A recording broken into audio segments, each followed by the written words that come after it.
But my mom now tells me, yeah, from that school, don't stop at my place, just pass to your father's place. Because if you're not going to study medicine, then we're not doing this. Like, you're not my child anymore. Would I be right to say that you were trying to understand the world, at the same time succeed in it? You know, when poverty is what you know, there is this, oh yeah, this can't be it. Exposure to books showed me there was more. Rachael Onoja has spent years designing learning experiences that have helped others grow. But her journey reflects the broader lessons of what happened when your growth becomes everyone's responsibility and one stop mattering. Mom always used to pray this prayer when I was young. You will call one and 1,000 would answer. Right? Now, these were prophecies that she was pouring into me.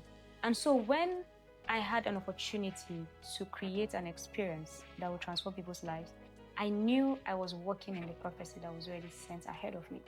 One thing I have learned every step of the way is I cannot be trusted to impact people's lives if I cannot find a way to be in a position where my life is being impacted. A lot of people go through education and then they come out with credentials. And then we have some come out fundamentally changed. So when you look back at your own journey, which one exactly happened to you? So up until I went to Stanford, I'm not sure I had the credentials. Most people have a clear relationship with growth. You put in the work, you get better, the progress is yours. But there's another part where your growth stops being the centerpiece of the story and you become responsible for other people's growth. And it does sound admirable. Sounds like impact even. Except nobody tells you what that costs you until you're already inside it. My name is Ifeanyi Demewose. This is When Everything Changed podcast. And this episode is about that shift.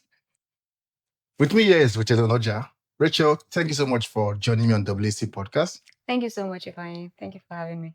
Great. Rachel, I want to start from not the usual place, not your CVs, not the title. Before all of that, just you and learning. Was it something you pursued out of curiosity or something you engaged in because you felt compelled to do so? I would say it was more of a necessity thing. All right. I studied computer science in school. Before that, I think I've told this story a couple of times how I got into learning because I wanted to build my own AI surveillance system. This was I used to watch sci-fi. I still watch sci-fi a lot. So I watched this Smallville. It's a Superman origin story thingy, and also Person of Interest. So within Person of Interest, they had this machine. It's an AI system that does surveillance all around the world. Okay. And depending on what your social security number was, it could predict if you were going to be the victim or the perpetrator of a crime. I think I Yeah, know that movie. yeah. So I watched it and I was like, I want to build something like this. I was still in high school at the time, I believe. But then time passed. My mom wanted me to be a doctor. We had the whole fiasco about that. I was like, oh yeah, that's not happening. I went on to apply for school, got into a Polytechnic to study computer science. And while I was studying computer science, first year in, I was like, so in high school, I was always that kid who was ahead of the class. So when everybody is studying for that year, I was studying for the next year. So I went on to try to do that in the Polytechnic to see, okay, the curriculum that is here, would it position me to start building the stuff I said I wanted to build? Turns out it won't. All right. They were teaching us things from like 50 years ago. And it became evident that I needed to get resources or get access to curriculums or whatever. I needed to learn outside the scope of what was happening. So in the midst of that, I reached out to a couple of friends, like, hey, I'm trying to learn how to do this. Where do I get the resources for this? They were like, oh yeah, look no further. Go to GDG, Google Developers Group. And we had a chapter in my school at the time. So having access to those resources and seeing how they were so much without a clear path towards putting it together for myself, I sort of like created my own version of a curriculum. okay, you will learn this at this time, you'll learn this next, you'll learn this next. This is what you should be able to do at the end of learning this and all that. So more like creating myself a lesson plan. And after doing that, it worked for me. I started learning how to code and all that. But then eventually I started giving my friends access to it. Do you want to check it out? Let me know what you think. I get feedback based off their own experience. I improve it in one way or another. But then I was still learning. I was learning how to build my own AI surveillance system. I never did. Took a tangent in my career, but then at least I was able to leverage that experience to learn how to build learning experiences for people.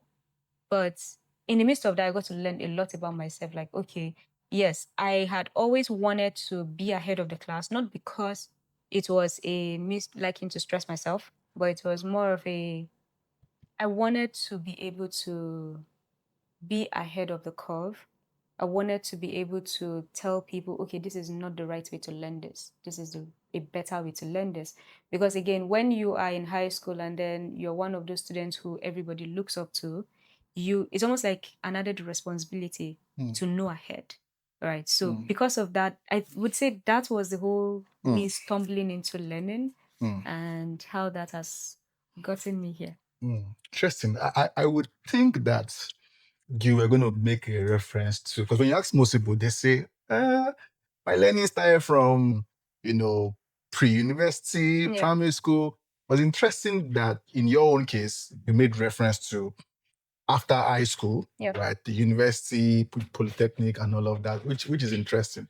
You mentioned something about some fiasco, either from your parents' side, and I wanted to Yeah. ask, did this add to your pressure or it gave you some sort of freedom?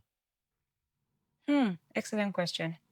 I would say so. Let me just give a bit of a reference with regards to when I was in high school. I read a lot, right? Like my mom got me my first novel when I was like in nursery too, right? So because I was always a bit ahead, right? So when everybody was learning grade one or whatever, I was already ahead. So I started reading books that were, let's say, 200-page books from nursery two. Whoa. Yeah. My mom was a teacher, so there were things I needed to learn before I could even have breakfast. So if I don't learn those things, no, it's not necessarily no breakfast, but I had to learn it. So because of that, I would always try to sort of like read as much. So reading so much, I'm actually trying to get back into it because there was a phase in my life where I stopped reading as much as I used to before. I would read, say, 2 full books in a day because I wanted it How was do how do people do that? Read a book again, when you in think a day. about it, think about then and now. With the fact as of then you didn't have access to the internet, you didn't have access to a smartphone, you needed to engage your brain. It's either TV or you go read. I wasn't always a TV person, so Okay. I was more of a reader. So because of that, I would stay focused. And I'm that kind of person who, when I'm reading or I'm watching a television, don't talk to me. I just want to be all in. It's almost like my brain is just locked in and I don't want to be distracted. So it helps me move very fast. Like I assimilate knowledge very fast. So because of that, it just became much easier. Now, the part of how the whole thing connected to my parents or my mom not being interested in me studying computer science, because she was invested, she grew as a teacher in her career. From there, moved on to secretarial staff, and from there moved on to so she worked in civil service before she retired. So, based off her own understanding of what it means to be in front of a computer at the time, it was you doing secretary work. So, again, growing up, I wanted to be a doctor. That was the plan. But then, the more I exposed myself to these books, the more I exposed myself to sci fi shows, the more I realized that, okay, there's something happening here in tech. I didn't even know what it was. I just knew that I wanted to learn to be in that field. Doctors are great, engineers are great, but at the time I just felt, I don't know how. I want to say maybe it was God just planting a seed, right? But it just felt like this was next. And I needed to focus on that as against what everybody is doing. So because of that, I ended up just having those I remember I was about to write jam and I told my mom, yeah, I am going to study computer science. And she was like, what? What do you mean by that? Now, I was in boarding house, right? And at the time, my parents haven't been together for a long time at that time. So I would usually from boarding house go to my mom's place, Mm. right? To go stay with her. Is once in a while I'll go to my dad's place. But my mom now tells me, yeah, from that school, don't stop at my place, just pass to your father's place. Because if you're not going to study medicine, then we're not doing this. Like Mm. you're not my child anymore. Because it felt like the Interesting. safest career path. Everybody knows that to be a doctor at the time was the best thing. It's still one of the best professions right now. But me saying I wanted to go and do tech, what? She was like, with everything that she has gone through, being a secretary for someone, doing what's it called, secretarial work, that is what I want to go and put myself through. It's almost like I did not, I did not, I did not work this hard for you to settle for this kind of life. But then it was based off her own understanding of what computer science or IT Was. was, right? But in time, again, my dad was a little more traveled, right? So a little more exposed. So I told my dad, hey, this is what I want to do. And my dad was like, yeah, go for it.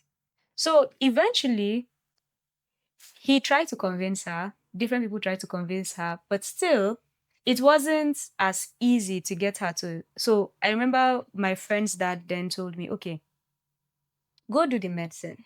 But then got me my first laptop. It was a very, it wasn't even a both laptop. It was one of his laptops at home. He was like, okay, hold on to this laptop, Mm. be learning with it, but do the medicine so that she's happy and all that. Mm. And I remember praying to God that time. I was going to write. He convinced us. He told us, myself and his daughter, we needed to write NAPTEP before our WIEC. So we wrote NAPTEP in SS2 before WIEC, more like a get to practice based off this standard, so that by the time you write WIEC, it doesn't feel like a new experience. So while doing that, I remember praying to God that okay, I'm going to be writing this NAPTEP for the sake of also the whole going to study medicine. To study medicine, you needed to be great at chemistry, biology, a bit of physics, right? And all that. And I was like, I want, but then with computer science, maths, physics, that's your most strongest. So biology, chemistry, not so much. I Mm. was like, I want to know if this is what you want for me, such that if I pass chemistry and biology, I will go do this medicine. So this was essentially you talking to God. Yes, yes. Okay. I will go do this. But if I don't pass it and I pass maths and physics, I know that that is the part you want for me. And guess what? I didn't pass chemistry and biology, right? It was, again, it was Was a it very was it low effort. intentional? It wasn't intentional. Okay. Like, because I'm not one of those kids who likes to fail. Like, I hated failing. So I put in all of my energy towards ensuring that I did everything well. So it was me putting it as I will do my part, do your part. So that it won't be that, oh, I gamed the system or something. No. So after doing that, I was like, okay, okay. And it was SS2. This wasn't the real result I needed, right? So by the time I was writing WIEC, I still went for medicine because a year later, my mom was still stuck on what she wanted. But then after writing WIEC, everything, I had my results, but I didn't get admission. I didn't get admission, applied for medicine everywhere. I didn't get it. Like I stayed at home for like a year or so. I went on to do remedials. Even in that school, I was applying for something remotely close to medicine. Still didn't get it. Then afterwards, one day we had a conversation. I was like, I'm going to apply for IT or information technology or computer science. And if I get it, I'm going to do it. So at this point, my mom was tired of seeing me at home. So she was like, no problem. And after applying, even to other universities, I still didn't get in for the computer science. Okay. So it was now a Polytechnic. One random church member was like, oh, Poly is taking in Mm. applications and whatnot. Let's try getting her admission there. And I think in less than 2 days, I got admission to go and study computer science there. Mm. And that was how I got there. Now, that whole experience, was it pressure on me? Not necessarily. Yes, there was a pressure of I was the top student in my set and not being in school. right? Everybody in my set had gone ahead of me. That was the only pressure I had, right? Because it was like, oh, I'm far behind and whatnot. But on the other side, I've always somewhat had this feeling, or always this feeling that God wasn't going to allow me be where I was not meant to be. It started very early. Like even right now that I'm thinking about it, I just remembered something that happened, and just realizing that I prayed to God about this is when I was like 11 or 12. And just knowing that that has never happened, because it was almost like a me telling God that if I'm here, this should not be here. Right. And just seeing how that has transpired into me saying, I don't want to be where you don't want me to be, and seeing how every step in my life it has been that, it's interesting. Like I did not even realize this until now that I'm sharing this story. Interesting. So at that stage, Yeah. and at that age, I mean, from all of what you've said, would I be right to say that you were trying to understand the world and at the same time succeed in it? Or they were like independent things that you're trying to like navigate? You know, when poverty is what you know, Okay. right? There is this, oh yeah, this can't be it. There has to be this whole, again, my exposure to books showed me there was more. Okay. I have conversations with people and they're like, how do you know this? I'm like, yeah, I read it. Like, the crazy thing about reading books that people don't know is if you read a book and watch a movie adaptation of it, you get a different experience from the book, right? Because within the book, you can smell what the place looks like based on how it was written. Yeah, the Right. description. So it's like I can tell you that, oh, I know how New York smells, even though I haven't gotten there at the time, right? Like I've not been to New York, but I could tell you that, oh, this. So when I'm having conversations with friends who are, let's say, traveling through New York one time and they're like, oh yeah, this is happening. I was like, yeah, the smell smells like this. And they were like, how do you know? Have you been here? I'm like, no, I haven't. So You've all not been to because New York. you get, I've been through to New York through a book. You get. So because of that, when you now have that exposure and you see what is around you, you know that there's a major gap in between. So the question is, how do I move from this point to that point? And if you now have, let's say, people around you who tell you, oh, yeah, you're going to be great. You're this, you're that. Just keep at it. You're already on the right trajectory. All you know to do is, I need to show up. Because one, there's expectations. Two, there's the current reality that you hate. And three, you honestly have every opportunity to get to that point. So why will you be the one to stop yourself from getting there? That's Now, understanding the world was now around me. I was going through a lot, right? A lot was happening, family, work, school, because I was also working while schooling, right? So getting to understand my place in the world was one of the things that, again, I always felt I was here to, I was placed here to do something. In the grand scheme of things, between now and as of then, did I know that was what I was doing was what I was meant to be doing? No. I just felt I would just go through this journey, and along the way I'll figure out what I'm supposed to be doing. But you had one resolve. You wanted to learn. I wanted to learn. Right? I wanted to learn how to do things the right way. In high school, one of our teachers would always say, whatever is worth doing is worth doing well. And that was one thing that I held on to strongly. So I would go into a new role, even if it was whatever, I'll do it well. I remember even my mom used to run a restaurant. They would tell her sometimes that, oh, this your daughter's food is the one we want, because again, whatever is worth doing is worth doing well. But some were frying akara by the road, but I would do it well. All because if there's a standard to be maintained, maintain that standard. Don't allow it to drop. The crazy thing is this: my friends would always tell me, "Why don't you like trying out new things?" I would tell them, "I don't like trying out new things immediately, because you know how someone would tell you, 'Oh, you should try this.' My first question would be, where can I get the best of this?" And I want to try it out so that I have a standard to sort of like, whenever I'm trying it out somewhere else, I'll be like, oh yeah, there's a standard. So it's all that whatever is worth doing is worth doing well. So when I've seen people do things well, and I know that this is a standard, I know to work towards that standard. when I go to have, let's say, ice cream, and you tell me that, oh, Hans and Renee has the best ice cream, then I know that, oh, every other ice cream I'm having, if it's not up to Hans and Renee's standard, it is not up to that standard. And I will not settle for that standard. So it's that whole learning what is the standard and working towards it while figuring out what my place in this world is and building up to it. A lot of people go through education and then they come out with credentials. And then we have some come out fundamentally changed. So when you look back at your own journey, which one exactly happened to you? So up until I went to Stanford, I'm not sure I had the credentials. That's Up the until you truth. go to Stanford. Yeah, I did not have the credentials. Okay. Right? Because Sorry, did you say up until you go or you like get? I went to Okay. Stanford, right? Up until I did my program at Stanford, I Okay. didn't have the credentials that everybody would say you have the credentials for. So I've always been that kind of person, the kind of person who believes that it's not about the certificate. After I got out of high school, within that time that I was home, my mom sent me, she said, oh, since you want to do computer thing, go and do a computer appreciation program at one of these digital center. So I went there to learn Microsoft, the whole MS ecosystem and all that. And I finished it and I didn't collect the certificate.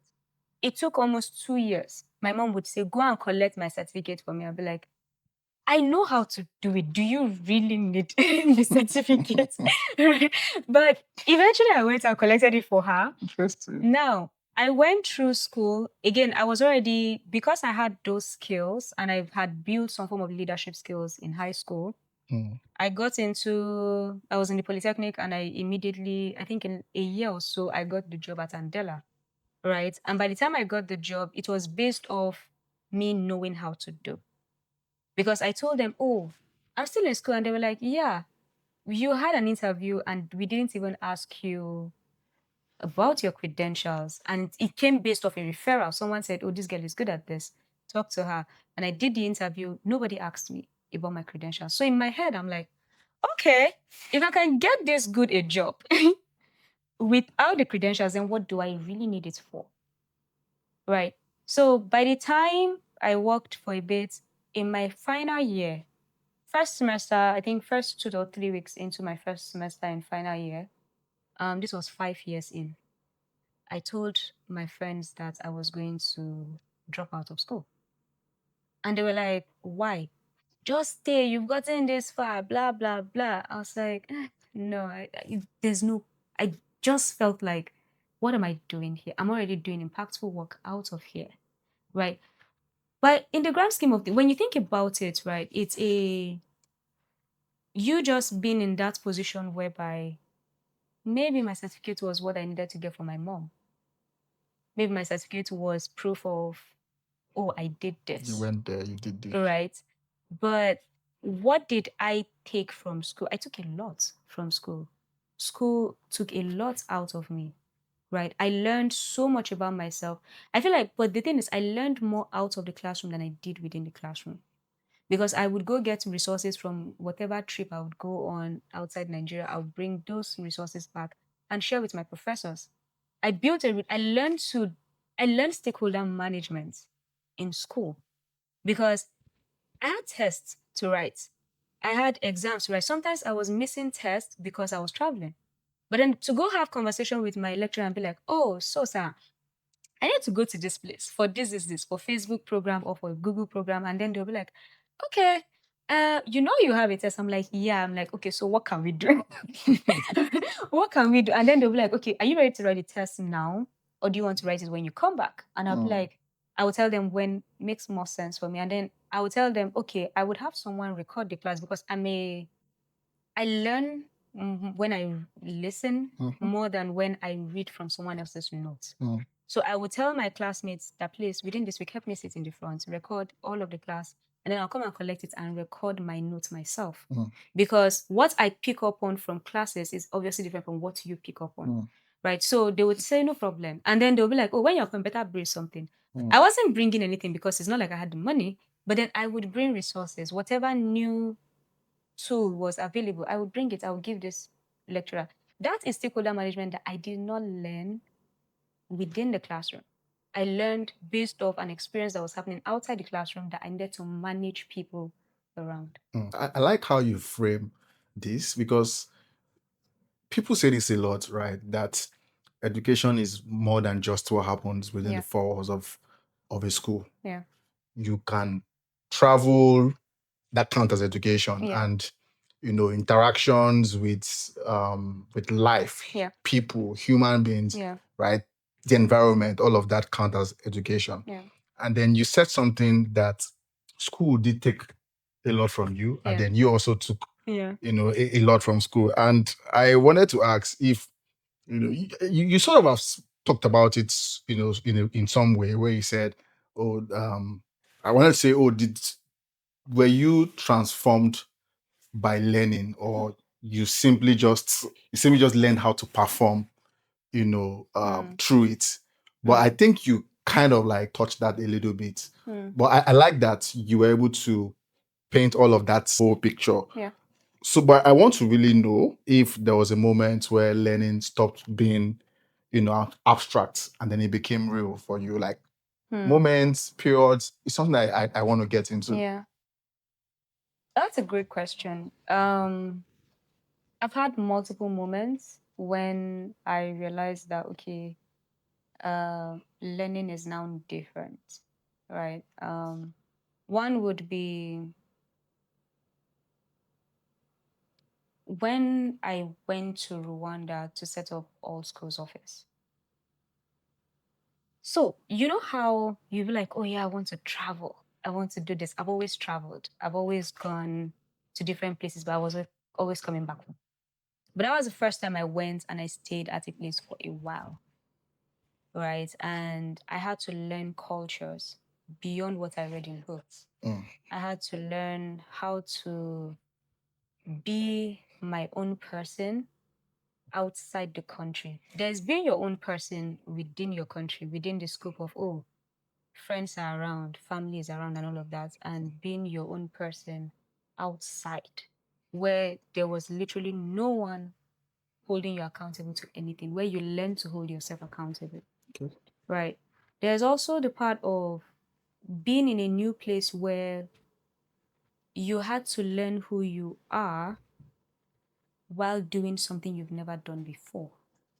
Because yes, I've supported businesses to set up programs. I've supported business to do different things, but this was my first time supporting a business to set up a branch in a new country where language was a barrier. Yes, a couple of them speak English, but not everyone. Learning how to even manage government regulations, learning how to hire new people, teach them learn the culture of how they work, learn the culture of how, or sort of like teach them the culture of how you want them to work, and sort of like find a way to marry both together. Do things that on a normal day you would not even do. Be part of the very intricate details towards making this happen without it failing. Trying to understand how do we even get money to run a business within this place. And like it was a whole new experience for me. Like I showed up every day excited because one, I was learning the environment. Two, I was learning the people around me. Three, I was learning about myself. Four, I was learning about how to run a business here. It was just a lot happening at once. So that was an interesting experience. Secondly, would be not so long after that. Actually, this was maybe like 2023, when I started to learn the limits of my body and my mind. Yeah, Interesting. I had to start Tell learning. me. Yeah, like it was so because around late 2022, around the time I was going to be leaving, what's it called, Rwanda back to Nigeria, I realized that I wasn't performing at my best, right? But then at this time, it was something I could manage. With a good weekend rest, I'll be fine. But mid to late 2023, my body was just, yeah, okay, I will show up, but some part of me is not going to show up. My mind would not show up, or it will show up, but it will take me again. Remember how I mentioned that I assimilate knowledge fast? I assimilate like I'm able to. While you are talking about something, I'm thinking of all of the worst case scenarios. I'm thinking of all of the possible solutions to the worst case scenarios. But at this time, my mind wasn't showing up as well as I wanted. So it was now learning a new side of myself. Early 2024, one day I went to church. Actually, I was at the time I was doing my Stanford program, and I think we're writing exams that week, so I'd taken like a 3 days leave to sort of like get school exams and everything done. So I was resuming school on Thursday. I was resuming work on Thursday. And in the midst of that, I think Wednesday evening, I had this meeting that Wednesday evening with someone, an external meeting with a friend. And 5 minutes into the meeting, I zoned out. And he just went on, he was talking about things and all that. I think it was maybe like 20 minutes later, I come back and I'm like, I'm so sorry. That was a long time to be out. Yeah. 20 minutes. And I was like, I'm so sorry. Can we reschedule this? He was like, are you okay? I was like, something just happened. Eventually, I told him, oh, this is what happened. But at that time, I didn't know what happened. I was like, okay, no, my mind can't blacking out on me in conversations. It wasn't that I was thinking of something else. No. It was almost like my mind just went blank. That evening, that whole thing happens. I was like, okay, let me go for midweek service. I go for midweek service, came back home.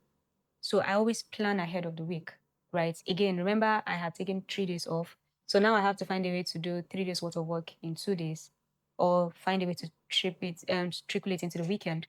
And when I was trying to work on my to-do list, I had a panic attack.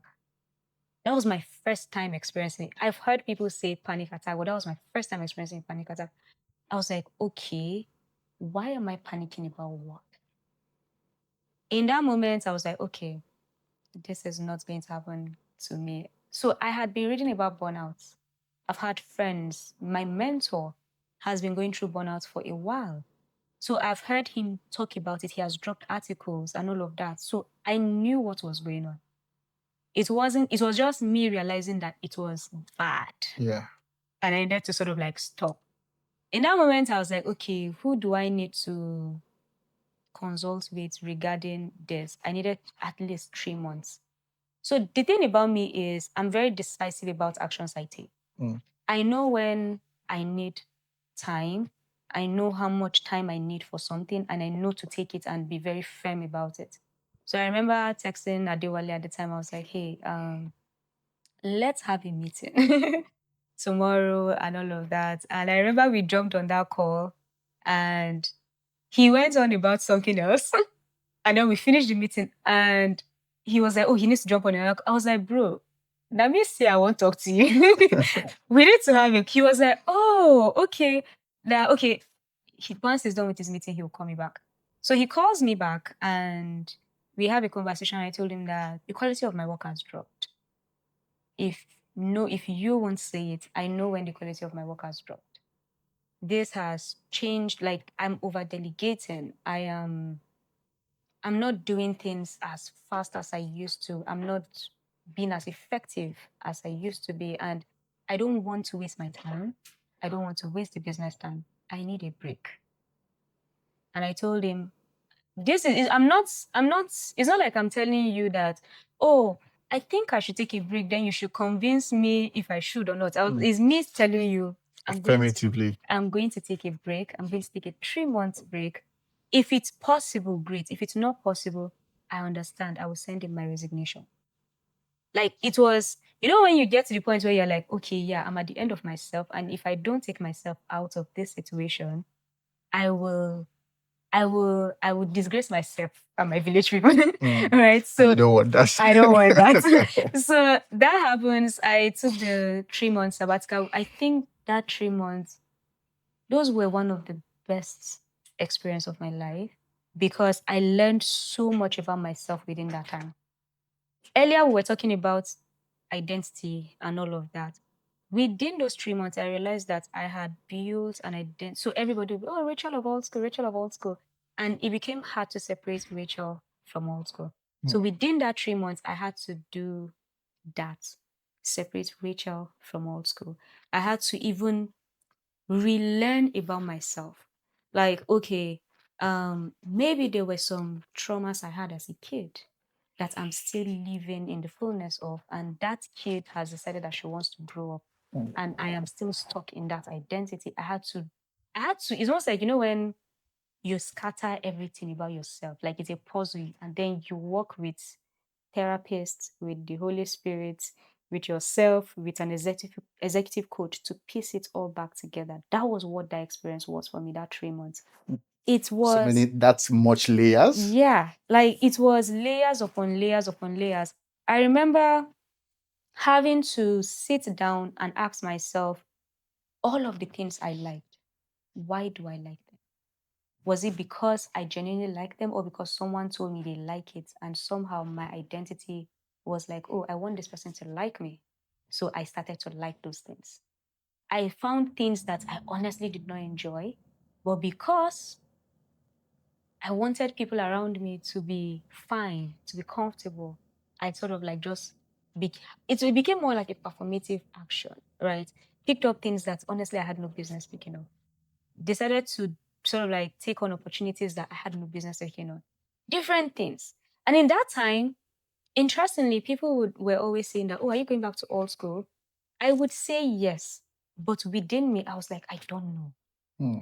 Hmm. Like, I really don't know, because in that moment, I was learning about myself. Okay, the role I was even doing, did I even like it? I realized that operations, I had no business taking on operations, because it just felt like the right next step based off the trajectory of my career. But then in the midst of that whole auditing my life, auditing my decisions, auditing my choices, I realized how I'm not an operations person. And it was one of the things that expedited the burnout. And so in that whole experience, I was able to now sit with my executive coach, and we created a new career path for me based off all of the things I enjoyed doing from all of the amazing things I've done in the past. And then also created, okay, what I later learned was I was stepping out of the current identity, or more like the identity was intact. It's just that I was stepping into the next level. But then this side of me could not handle the next level. Hmm. And so it was almost like a friction. And so that was what led to the burnout. And the moment I was able to hack that and I returned from the burnout, my mind has expanded. It's like I remember having this conversation with Ian the other day, and we're talking about the whole burnout thing. Who? And Ian Aboyejo. Okay. And we're talking about the whole burnout thing. And what I was like, I think he said that he feels it's something that everybody should go through at least once. And I was like, yeah, because it's like a wall that you have to break out of. Right. And until you break out of that wall, there's a limit on how far you can go. So that was the whole experience for me. In that moment, I realized learning as something that was beyond what I designed for people to what I had to experience myself. Till date, there's a lot I'm still learning about myself. At that time, I had to learn to parent my inner child, right? I had to learn to create better boundaries with myself. I had to learn that there were people I could not have around me anymore. Not because we are on bad terms, no, but because the next season I'm stepping into, I cannot move with these people, right? And again, for someone whose career picked up very fast, it's very easy to think you want to take everybody with you. But in time, I realized that, okay, uh, you can't. I was stretching myself too thin. I was burning out very fast. Right. And so that whole thing just, yeah, I would say those were the two. There's one more experience I had where I had to learn, but it was a very quick experience. Remember, I told you how I was coding. Hmm. I was coding because, again, I wanted to build AI surveillance systems. But in time, I realized that I hated coding. I hated it. Not because I hated it, it's just that I did not enjoy doing it. I was frustrated. I always had migraines every time I sit down to code. And after coding for maybe like 5 years, one day I was like, you know what? You are actually sort of good at program management. How about you leave this coding thing and just focus on program management. And the moment I made that decision, my career picked up in, like, when the things you are trying to do in 5 years, you got to do it in 2 years. It was almost like time got collapsed and I got to do all of that. All because I finally learned to listen to myself, listen to what my mind, my body was telling me that, hey, this is not it. Mhm. Yeah. So you find it very powerful because they say that the mind is a being of its own. Yeah. The body too is like a being of its own. Yeah. And sometimes they say things to you. Yeah. They tell you things, and how you respond to them matter a lot. True. Right? In your own case, you were very attuned with both beings to say, okay, oh, this is happening, Yeah. and I need to do something about it. Yeah. I'm going to get somewhere in this conversation where we then talk about what that means for Yeah. other people, Yeah. right, who are experiencing or going through similar situation. Yeah. But I like that, okay, you're able to give reference to the therapist and the Yeah. layers of Yeah. different help Yeah. that you have to put together to just to, make sense out of that. But I think that's genuinely a very, very powerful experience. And still on that, I know you talked about having to build it's for people, Yeah. right? But I also want to look at what your relationship was with learning when you started focusing on your own advancement. I remember doing the Stanford program, deciding to do the Stanford program because I wanted to meet people. I wanted to expand my mind. I felt, yeah, I've been in this ecosystem where everybody is a bubble, right? And I was like, and let's bust this bubble and step into a new space. And that was why I applied for the Stanford program. Now, my program is called the Stanford Lead Program. So it's like an accelerated executive MBA. So this is me being in a classroom with people who are like C-suites, Fortune 500 companies. Was this physical? No, Okay. it was virtual. There's a physical element of it, Okay. actually. Yeah, but it was mostly virtual. The physical element happens annually. So it's more like a conference. So everyone who has all alumni get to come together and then have series of conversations over a couple of days, like over a week in California. So for the virtual, again, when you think of executives, Fortune 500, how you can't keep them in one place for a long time, right? So, yeah, so I was the youngest in my class, right? It was such a great experience. Interestingly, being in that classroom helped me also overcome my burnout, right? Because imagine being able to ask a room of or a WhatsApp group chat with over 200, almost 500 people, right? Who are people who have more years of experience than you, and then you tell them. I remember dropping a message just early after I started sabbatical. I think 1 week in, I was like, guys, I have a question. um, I'm I'm navigating something right now. I just wanted to know because again, I learned through experiences. So I was like, I'm trying to understand what if any of you have gone through burnout. How did you navigate it? What did you do to help you get out of it? And I feel like if that was the only experience I got from my program, it's worth the money I paid. Like people just pulled in advice, recommendations. There were people who, I think every 3 months through that year, we were having calls. There were people who, for every 2 weeks through that sabbatical, we were having calls. They were checking on me, having conversations, just to sort of like let me know that I'm not alone. They've all gone through this at one point of their career or not. There was someone who, in his own case, he said he has gone through like 2 different phases of burnout. And every phase sort of like ushered him into something new, right? So that was me wanting to be in a room where it was beyond my current atmosphere. Secondly, when I did the Stanford program, it also exposed me to it exposed me to things that have also connected to the work I'm doing right now. Right. We had this case study on Nuria Chinchilla. So she's one of the people who drove how people should work. the whole concept of work-life balance in Spain and across Europe. And I saw how that experience was very transformative for me, and it sort of like inspired the kind of work I do now, even with Balance Unleashed. Um, then the other part was there was this program, this course. It was my last course. It was called Creating a Life of Consequence.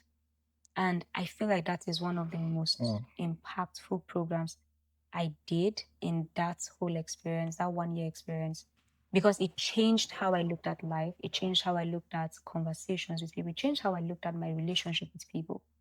Now, how did that relationship evolve into me advancing myself? It evolved in the sense that this whole thing happened around when I was navigating the whole burnout. I was doing my sabbatical. Even I resumed work, and then I think 3 or 4 months later, I finished the program. But it happened at the right time because I had now learned about myself very well. I had learned about what my next phase looked like and what I needed to do to get to that new phase. I had learned about purpose in a different way and how my own experience, they always say, don't waste your pain, right? But Please, can you just hold that thought? I need you to yeah. say it again. Don't waste your pain. Yeah, don't waste your pain, right? Like a lot of people waste their pain. But then if you think of people who, let's say, were sexually abused and then now they become advocates for sexual assault, like they become advocates against sexual assault.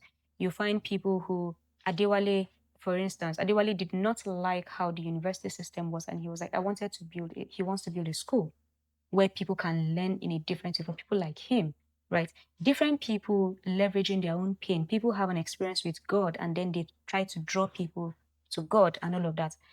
In that moment, I always knew about that whole don't waste your pain thing, but I never realized how I had the experience to live through it.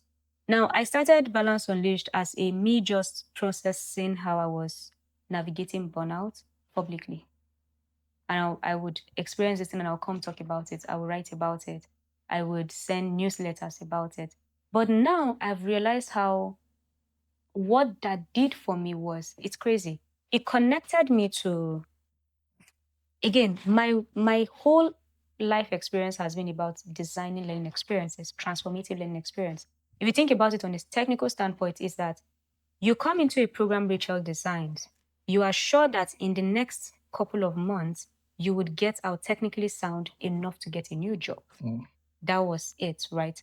But then now, because I grew up as somewhat a self-aware kid, as someone who cared about every emotion I was experiencing, why is that happening?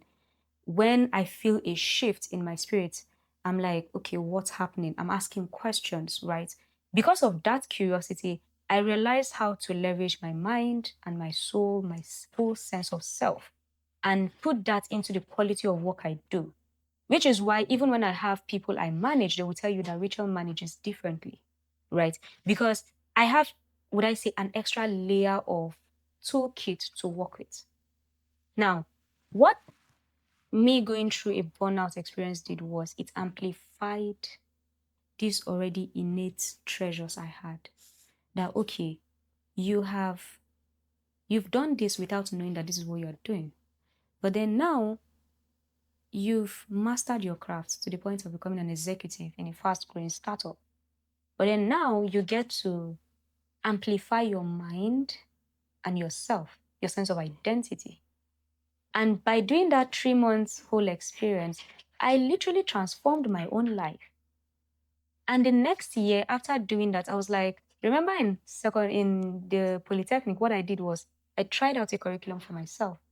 And then I passed it on to other people and got feedback to see how that impacted them. And that was what led to me building a career in learning unintentionally. Now, what my work has now somewhat shifted to is there are lots of people who are operating at a very low level of themselves because they are so focused on mastering their craft. But imagine you could master your sense of self, you could master your mind. I have seen how that has transformed my life, and I've seen how I have worked with a couple of people who are coached just based off my own experience, getting feedback and also fine-tuning it to help them and seeing how someone left a very high-paying job and is doing more fulfilling work now by starting his own business. Another person thought she wanted to be in a particular career path in academics, but then I was able to help her shift towards your strength is in communication. And she shifted, and in less than 10 weeks, she got promoted to a higher paying job. This was something that she was optimizing for a while, but she was optimizing for it in a different place. way. Forgetting that her core is people, right? Talking to like I've had multiple people I've coached in under 2 years. And I've seen how just having conversations for a short period of time, just helping you realign with who you really are, helping you ask the right questions, helping you focus on the right things, helping you step into what this next level looks like, and seeing how that has ushered them into an entirely new life where they are living more happy, they're earning more, they're getting to do things even better. All this to say, if we just gain mastery over our mind and ourselves, I feel like it changes the game for us. It did for me. That was the relationship I had with learning at the time. And now I'm sort of like looking for a way to amplify that for other people. Because I feel if we just move away from that whole, again, Nigeria is tough. Everybody is going through economic hardship. But if you just move away from just worrying about what I get at the end of the month to how I impact the next life, it changes how you look at things. It changes how you work. It changes how you show up as an individual. And naturally, money will flow in. So at what point did I think I wanted to shift towards working or sort of like helping people learn themselves better? Honestly, I don't know. It's just that I knew that I have always been the kind of person who, the moment I try something and it works for me, I want to tell people about it. So even when I built a better relationship with God, now it's like I don't know how to shut up about it, right? It's just you experience something and you're like, oh my God, you should do this. And that was the Like a same natural time gravitation. you get. Even the time I started watching K-drama, I wasn't watching before. And the moment I started watching K-drama, I became a full-on advocate. Like, oh yeah, you should watch this. You should watch that, right? So it's just me being fully expressive of myself, who I am at the core. As someone who doesn't, it's just me being stepping into the full expression of myself beyond all of the tiny things of, oh yeah, I tried this flavor of ice cream, you should try it. Or I watched this K-drama, you should try it. Or you should, based on what I know about you, you should go do cybersecurity. That was me just taking that element of myself, the technical part, and then putting it into more around performance psychology and leveraging, advocating for people to rest, because I feel like a rested mind is a lethal mind. And if you don't rest well enough, you just keep compounding the stress and then one day it will burst out. And at that point, it could cost you time, it could cost you money, it could cost you energy. I've lived it. And right now I'm like, I don't want you to live through that. So let me help you get past this. I did that within the technical aspect, and now I get to do that again. I still do that in the technical aspect, but now I get to do that on the other side of things because I feel like it's the most important bit. So was there a version of you that wanted to stay purely on your own growth? I don't know. I don't know yet. All right.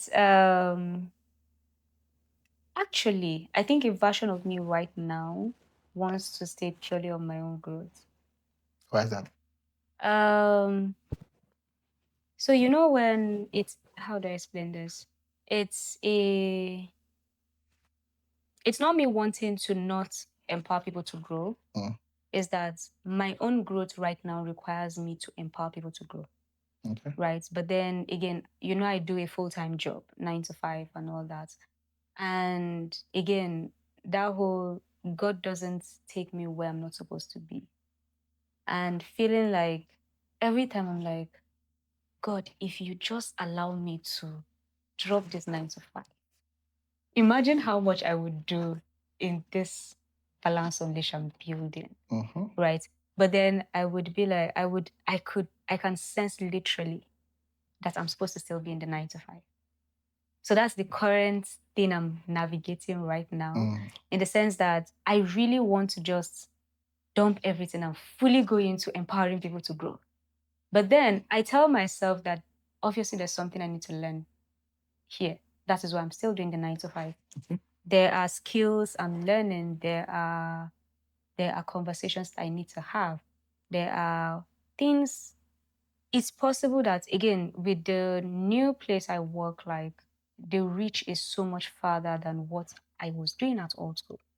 And so because of that, I'm like, yeah, there's something God wants me to learn here. That Okay. is why I've not been allowed to just focus on this. Because if I focus on the what I'm building, I know that I would sort of like pour all of my focus into that.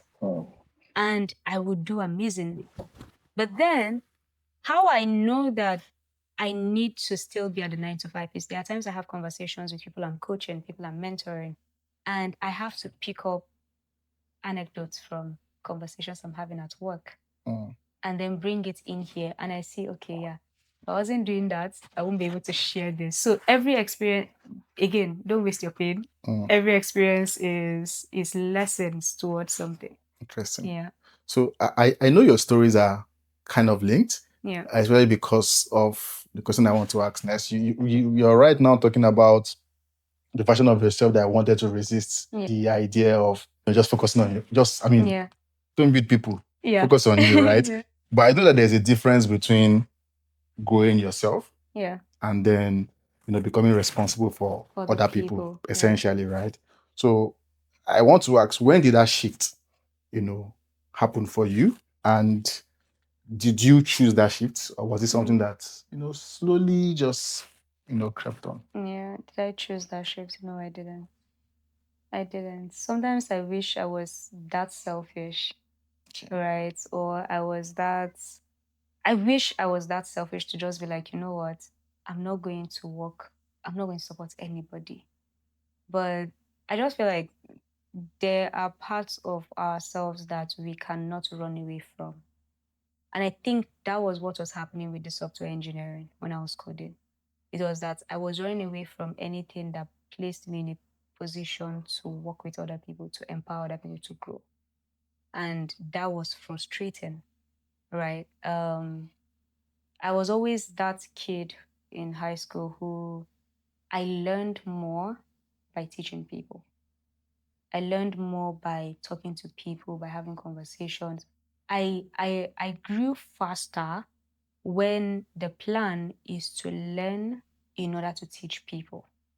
If I was just learning for myself, there was always this, okay, yeah, I don't have to learn this, or I will eventually Like you learn hold this. yourself back, You or you get make right. excuses. Yes. Right now I've been having these conversations with people. Again, in time I realized that that was me holding myself back, like you said, right? Okay. And the moment I realized that, I was like, okay, yeah, I am while I'm invested in growing people, I would also work towards growing myself. Because the thing is, oftentimes we get so invested in growing people, in growing other people's businesses, that we forget that we are part of that engine. And at some point, this business, these people will outgrow where you are. Your goal is to outgrow them, is to disrupt yourself again and again, so that by the time at every point, this business or these people, they still need you, Mm. right? So because of that, as much as I would want to just focus on myself, I don't know how to. That's the truth. I wish I could, like, because even right now, I mentioned how I'm getting into reading again. This year, I've been on this mission to read minimum of 4 books every month, and I've been doing that well. But and these were books that I was like, okay, this year is about me training myself while I'm supporting people based on whatever knowledge I have.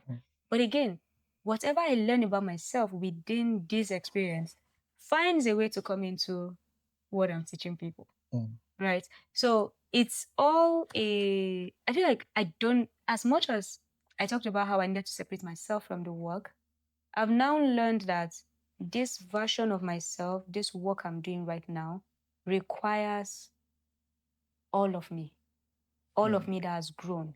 Because I am doing work that is a full expression of what I went through. So I cannot leave the side of me that grew. out of what I'm trying to do with people. Mm. I have to carry it along, but then I need to keep improving myself so that the people I am working with are getting a new version of me every time they have a conversation with me. So, is there a part of me that wish I could just focus on my growth? Sometimes, yes, but I currently don't know how to separate that part. Mm. Interesting. But I've seen some of your work with Yeah, Balance Unleashed. I've yeah, seen how you've come out, yeah, to show yourself in yeah, this new way. I've always admired from a distance. yeah. But internally, what does this kind of shift take from you? That is a very interesting question. I would say it takes a bit of, it requires me to be more disciplined. I've always been somewhat disciplined, but right now it requires me to be more disciplined because I cannot tell people what I can't do. Right? When I'm coaching people, if I tell them, hey, I will get this to you tomorrow, it's on me to get it to them before tomorrow, because if I'm coaching you to become someone who operates better, if I'm coaching you to be someone who trusts yourself more, then I should be able to trust myself more. Mm. Right? I feel it's one of those things you get to do whereby you have to be you are the example. Okay. Right? And being the example requires you to not show up perfect. Because if there's one thing I've always been very clear, even in videos I make for Balance on Show, in conversations I have with people, I tell them there are times I struggle with these steps. But I tell what I do is if I struggle with it today, tomorrow I have to come out and do it. I tell people that people tell you to aim for work-life balance. I don't think that makes sense. I think we should aim for, again, it took me a while to also learn this, right? I think we should aim for work-life integration, right? Find a way to integrate your work and your life in such a way that you don't feel like one side of you is pushing Eroded. out the other Yeah. one, right? Is that, oh, you showing up well could be today you show up at 20%, next tomorrow you show up at 100%, another day you show up at 30%, but you keep showing up. Like on Thursday this week, that day I just didn't have it in me to do anything. But what I had learned to do, or I still do, and I also teach people I work with, is you need to learn to plan for your life around the bad days. So it's like, if I'm having a bad day, this is the bare minimum I will do.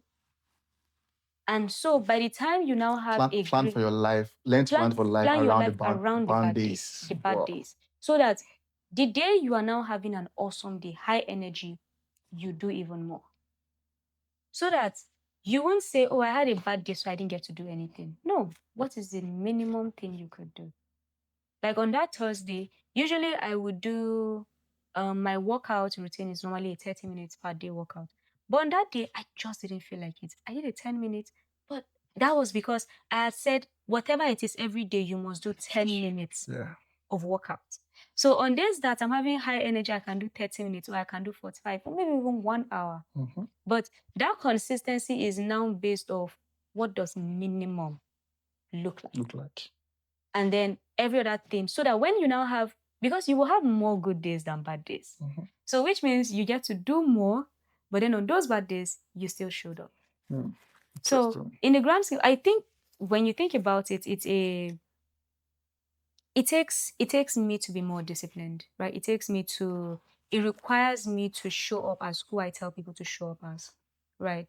Because I'm also learning. And then when I make a mistake, I come and have a conversation with people and say, oh, so remember how I said XYZ? Yeah, that is not the right way to go about it. I learned that this is not the right way to go about it. So I've learned to be more accountable, right?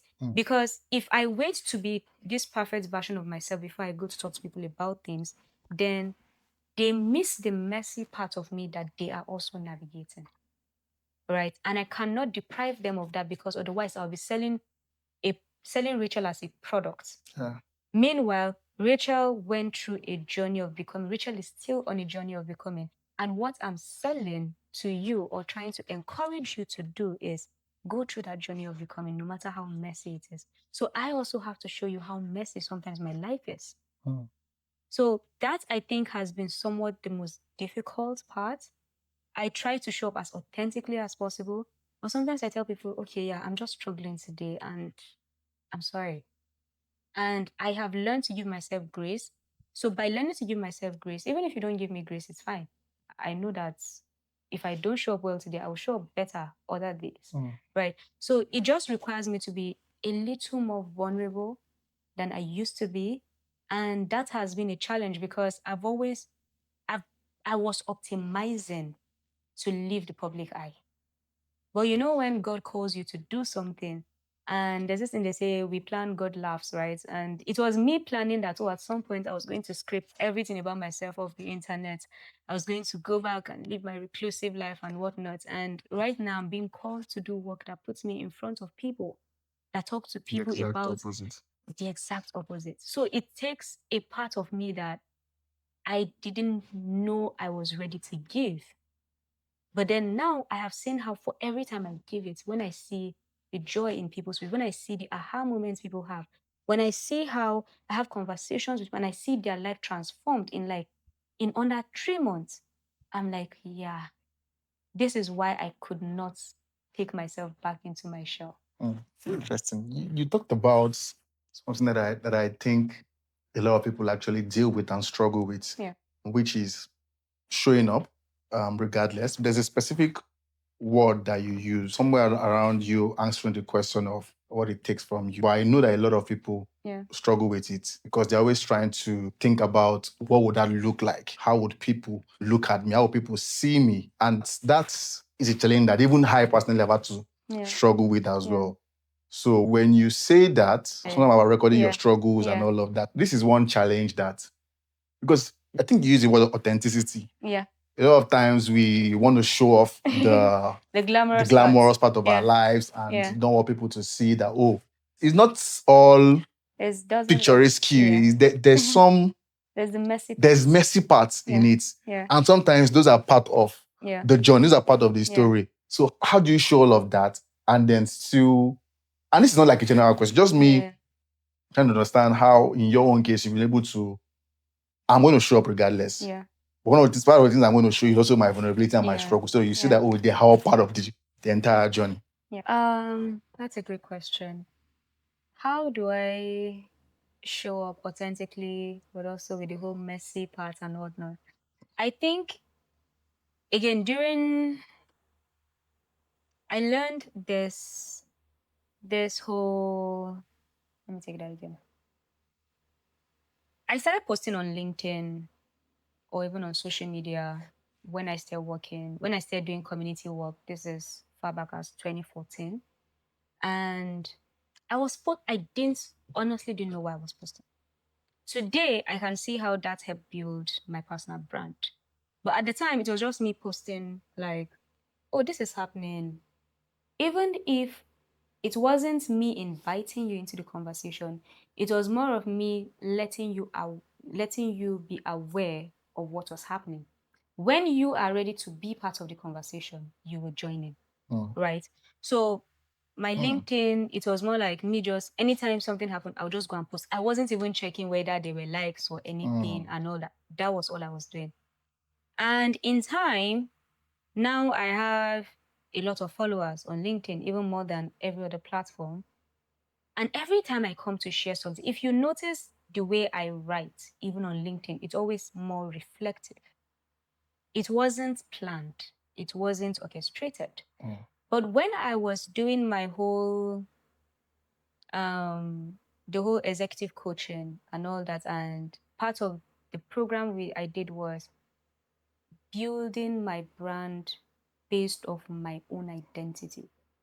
And then we did the whole audit of my brand and what I wanted my brand to look like. And again, you have brand personalities, right? Even for businesses. And we realized that my brand personality was a sage, more like me coming to share lessons, some of the things I picked up on, some of the mistakes I made, some of the ways I could have done something better. So me starting Balance Unleashed with that whole thing, it was just me being myself. It was me accepting that, you know what? I did not know when I started getting burnt out. But maybe when I share, you might, if you come across something I write or come across something I share, maybe you might pick up on, was that what happened to me? Right? It may help you, it may not, but you are now aware. It was more of an awareness driven, I'm not going to say marketing, but it was more me, it was me putting things out there for you to be aware of what's going on with you. Just the way, in one way or another, I was somewhat aware, but did I know it as structured as this? Not necessarily.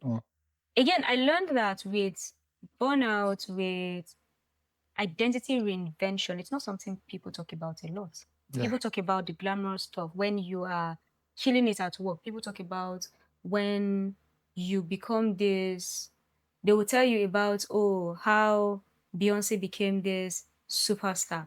But people don't often talk about the voice trainings, the times that, oh, she wasn't performing because she was practicing her steps.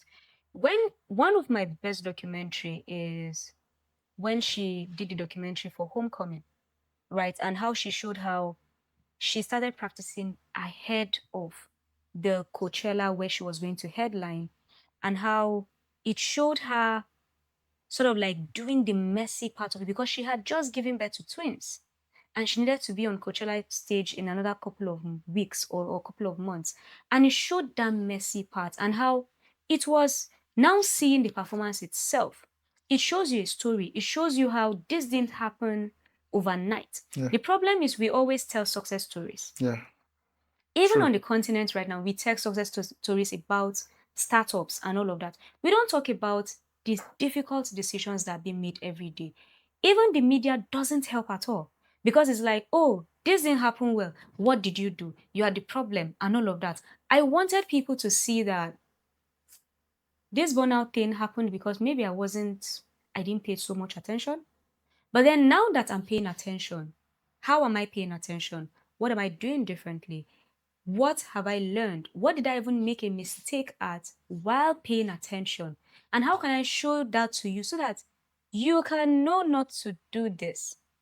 Surely the reason why parents advise us is because they will tell you that, oh, even if you climb Iroko tree, what I sit here, you won't see it and all of that, right? This is just me sharing reflections, right? Not because it came natural. Well, it comes naturally to me because I think it's just a gift that is in me, right? To share that way. I don't know how to share the glamorous stuff. Like, which is why people will say, oh, you're not consistent with sharing, is that I won't fabricate something to come and tell you. I won't. I would show you this is what happened. I will be as real as possible. There are things that, again, I think the final part I would add is I try not to share things I have not processed yet because I could leave you with more questions. And I'm not sure I want that. I want you to live with questions that challenges you to ask yourself, am I like this? What can I do better? How do I show up better? Right? But I don't want you to leave confused because I just came and left you with a cliffhanger. It is a nice way of storytelling. It's a nice way of driving people, sort of like bringing back people's attention and all of that. But unfortunately, right now, that's not what I am optimizing for. I'm optimizing for giving you what you need to help you suffer whatever you might be going through or whatever you might go through in the future. At least you have some form of information because, again, we all have different experiences, right? My goal is this little bit I shared, you can use it to ensure you avoid this. Yeah. Yeah. Great. Interesting. So, that's a lot. Yeah. I feel like I've learned a lot more about you Yeah. in this conversation that I have in as long as I've known you for. And the irony is also because sometimes when I look at you, you seem like you don't talk. Maybe it's probably because of your personality, your nature. You look soft spoken. Yeah. Like very. I don't want to use it for lack of a better word. The word is like that's coming to my mind is tender. Yeah. So I am tender. yeah. Please. So but inside there's a lot that Yeah. you've gone through, that Yeah. you've dealt with, and there's a lot of stories to share. And, True. I'm glad that I don't want to use story, because story is not the word that is Yeah. coming to my mind that I want Yeah. to really use to describe this. But there's a lot of experience Yeah. lived. There's a lot of hard earned Yeah, experiences. in terms of like alternative realities Yeah.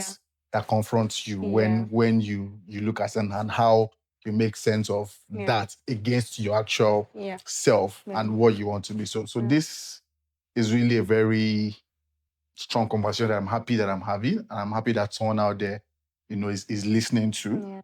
I want to take this a little bit somewhere else, right? Okay. And that's because you've worked across multiple talent building Yeah. institutions, right? From the outside, what do these systems get right?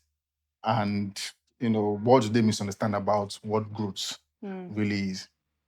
I think what they get right is a vision, right? Like once the vision is clear, it's easy to get the right people to run with it, right? I tell people that I've gotten a lot of job opportunities. Some that would pay my 5 year worth of bills in 1 month's salary and all of that. Ooh. But I don't take them because it doesn't align with who I am or where I'm headed. I tell people the good thing about talent development or workforce development companies is they are so clear on where I feel like sometimes workforce development companies are so clear on what the future holds and are working towards empowering the nation or the continent to have those things more than our own political leaders. Mm, No, right? So, because that's the only reason why you will start creating a workforce for the future, okay.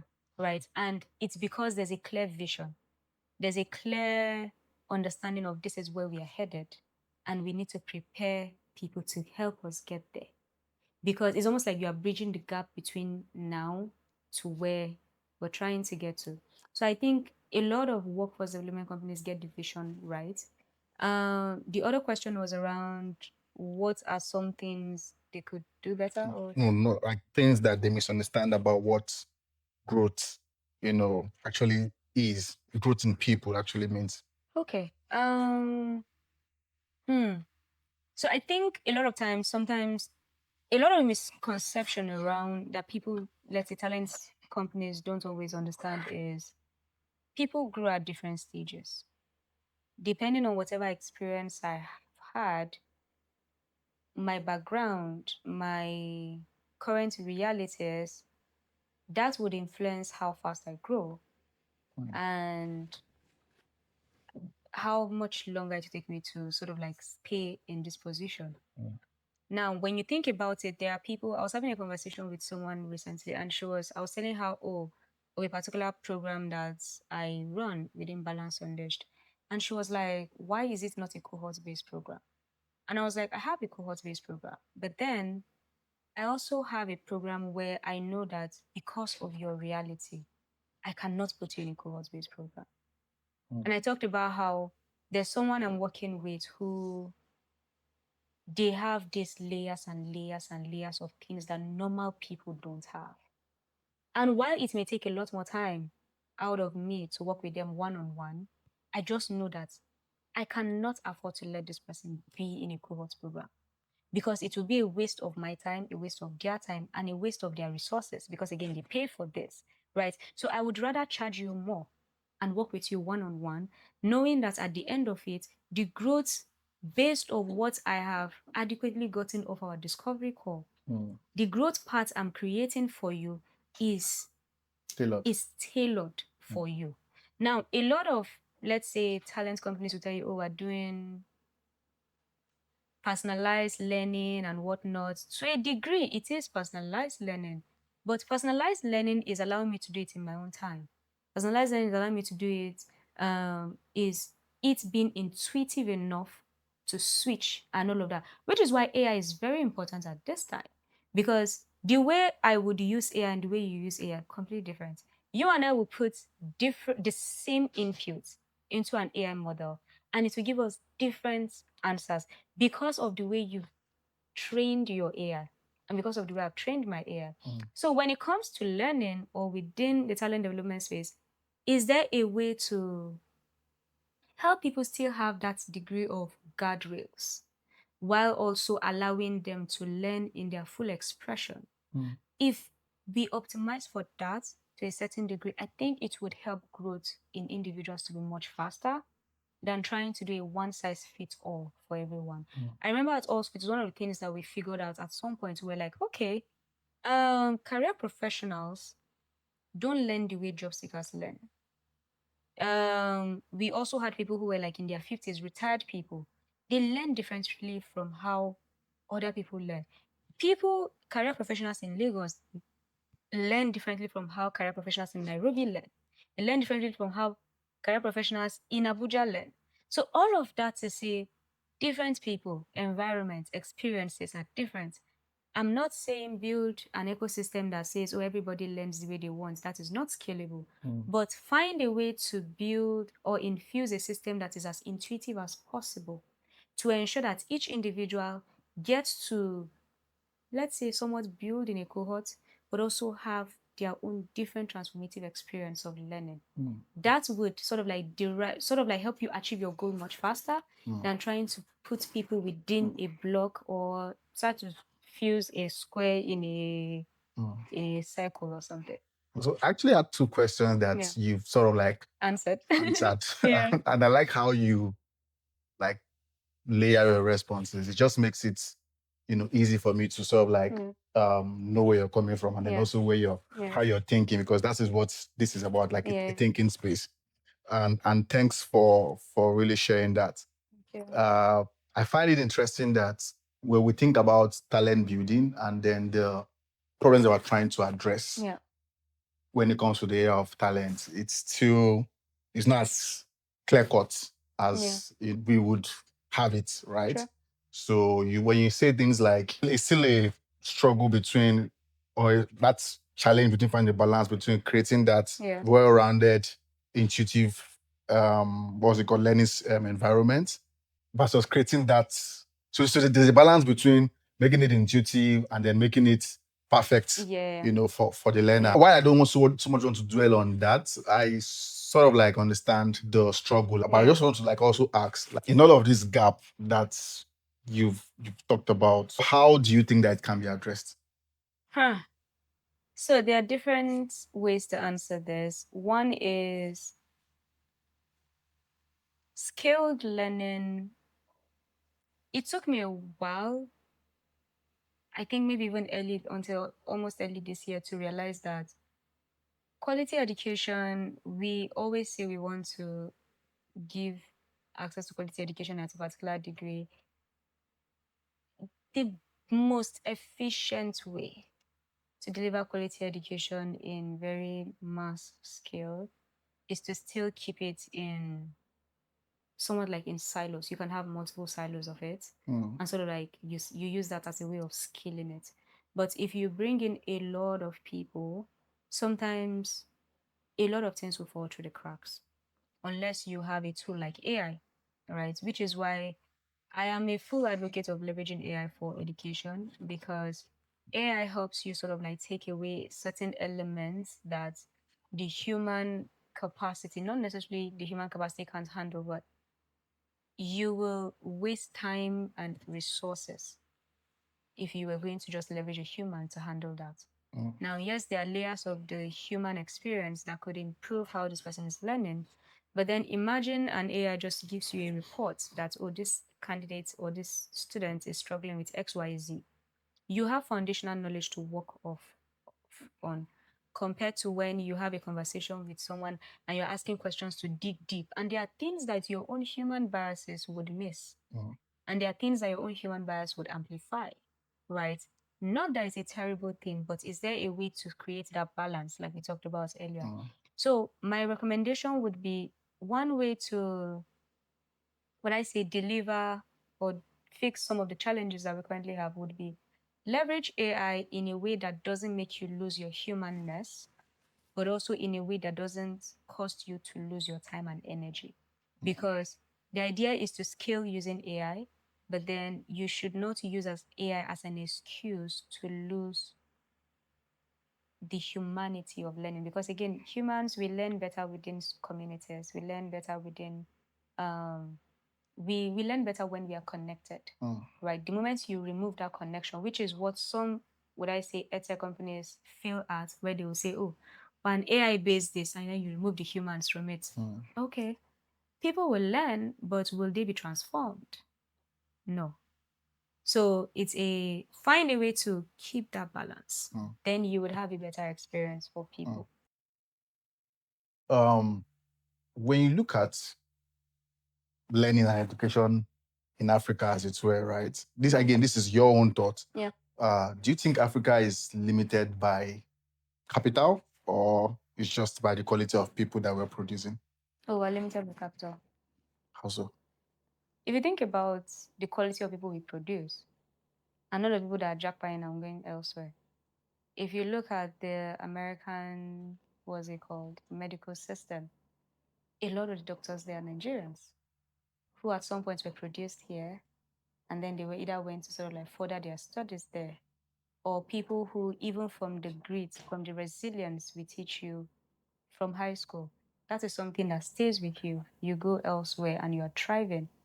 In the UK, Nigerians, you look at different places, even Africans in other places, right, in the diaspora, they're thriving, right? Not because I feel like it's a capital thing. Education system is underfunded. Like, it's one of the most underfunded aspects of society. And to think that we're supposed to educate the leaders who are supposed to transform the continent, and somehow you don't fund it, it becomes is this a systemic issue, or is this an intentional deprivation of resources to ensure that Africa stays where it currently is? So it's not us, it's not and it's not a quality of people we produce. We produce some of the best people out there. A lot of the innovations in research, everything, Nigerians, Africans. So I don't think it's the quality of people we produce, it's that we don't have enough resources to maybe amplify the work we've done, or we don't have enough resources to actually put this research into practice, bring it to sort of like become an actual product. And we lack continuity, right? As Africans, we often lack continuity. If we have like a clear vision, and even without the funding, we know, okay, with this level of funding, if we do this over the next 25 years, it's going to produce this, and we stick to it, regardless of who comes into power, regardless of who becomes the manager and all of that. If that continuity remains without anyone feeling, oh, I need to push my own agenda, and my agenda doesn't align with yours, or maybe my agenda aligns with yours, but I want to do it differently, so I'll scrap yours to start mine. It's not a quality problem. It's a continuity and lack of resources. Now, the resources that are being poured in here, it's also there are guardrails around it. Now, imagine you just give us money and you said, figure out your problem. Do you know how much we would be able to do? Compared to saying, oh, just figure out your problem within this place. It's because, what are you scared of in these other places that you don't want to fund them? Or what are you scared of that, okay, if we take our resilience and transform it into our own, would I say, human capital, and pour it into all of the problems we're solving for, you know how far we would go? I've, again, I may be thinking like a conspiracy theorist or something, but I just feel like education is not being funded properly on the continent, because if we fund education, we would transform people's minds and we will transform Africa. So that's maybe one of the reasons why it's not funded properly. Again, conspiracy theorists, probably. So, what's the degree of conspiracy theory to the facts in that? Because, yeah, while I do not want to toe the line of, yeah, there's some invisible hand somewhere that is trying to say, okay, yes, Yeah. this, you guys cannot grow this sector in your Yeah. country or Yeah. this. I also know that, yeah, there's been some level of external influence. Yeah. But I just want, like, just so that I'm able to really get the grasp of your Yeah. response. Yeah. I like to know what you think is facts Yeah. versus What is conspiracy. Yeah. Okay. I've been in the edtech space for a while, right? And if you and I right now we say, oh, I am going to go raise money for a fintech product, and you are going to go raise money for an edtech product, who do you think will make more money? Will get more money? Me. Because my idea will return value much faster compared to what your idea would, when your idea will return value. Yes, you tell me that, oh, you're going to transform minds and all of that, but what is the ROI? And the crazy thing is the ROI on your end is much higher than the ROI on my end. But then it's also interconnected because the ROI from my end could fund what you get to do in the future. But then the innovation from your end could fund generations beyond what the ROI on my end would fund. So when you think about it and you look at how many, again, I don't have the statistics or the numbers, but then I know that if you look at TechPoint releases this report, right? If you look at how much funding has come into the continent or how much the startups have been funded, how much of it goes into other things compared to education, you can see that there's a huge disparity in those percentages, right? It's not because, again, it could be that maybe it's powers that be or maybe not powers that be, but it could just be this is not necessarily a priority right now. So I think the friction here Yeah. is in the fact that it should be a priority. It should be a priority. But Because it's if not we treated as educate such. people better, then a lot of the problems we're trying to solve for, we would have minds that are smart enough to solve for them much faster. And we won't probably, right? Again, this is my own opinion. It could also be very warped in my own bubble, right? If I believe that if we treated sort of like supported people to be more educated, give them the right resources, and you open up their mind, you provide them with an innovation fund, tell them go bananas, they would push their mind and they will say, okay, if we have this money to actually get this from this point to this point, then I want to try what is the most I can get out of this. Because Nigerians always want to get the most out of their money. What's the most value I can get out of this money? And what is the innovation I need to create that would derive the most value out of this money? And by doing that, you end up pushing your mind beyond its bounds and you end up producing something that is possibly ahead of its time, right? But because you're able to do that, you have now expanded the limits as to how much people think. You always give this example of Usain Bolt, no, not Usain Bolt, like a long time ago when the distance to run is it the 100-meter race and how everybody thought that you couldn't do it beyond a particular time. But then someone said, you know what, I'm going to hit that time. And the moment it took maybe like a couple of years to hit that time, and then the time it took for someone else to beat that record was much shorter.